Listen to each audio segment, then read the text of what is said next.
এবং ধন্যবাদ জানাই আপনাকে আবার এই স্পিকার চেয়ার দেখে মানে স্পিকার।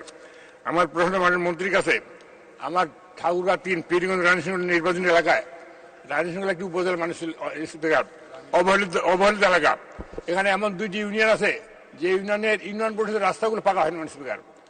এই ইউনিয়ন পরিষদের সঙ্গে রাতর একটি ইউনিয়ন, সেখানে ইউনিয়ন পরিষদ আছে, স্বাস্থ্য সেবা কেন্দ্র আছে। এই ইউনিয়নের 3 কিলোমিটার রাস্তা এই ইউনিয়ন পরিষদের মানুষ যাবে, সেই রাস্তাটি পাকা হয়নি মানে স্পিকার, এবং এটা কোনো প্রকল্পের মধ্যে অন্তর্ভুক্ত হয়নি। আমাদের গ্রেটার দিনাজপুর যে প্রকল্প আছে সেটার মধ্যে নেই মানে স্পিকার। আমি তাই মাননীয় মন্ত্রীকে অনুরোধ করব, বিশেষ করে ইউনিয়ন পরিষদে যাওয়ার জন্য যে বিশেষ করে বয়স্ক ভাতা, বিধবা ভাতা, আবার নিবন্ধন, এই কাজগুলো করবার জন্য জনসাধারণকে ইউনিয়ন পরিষদে যেতে হয় মানে স্পিকার। সেই জন্য মাননীয় মন্ত্রীকে অনুরোধ করব যে বিশেষ প্রকল্পের মাধ্যমে আমার ইউনিয়ন পরিষদের যে রাস্তাগুলি নেই সেই রাস্তাগুলা করবার জন্য কোনো পদক্ষেপ গ্রহণ করবেন কিনা আপনার মাধ্যমে মাননীয় মন্ত্রীকে জিজ্ঞাসা করতে চাই। মাননীয় স্পিকার, ধন্যবাদ।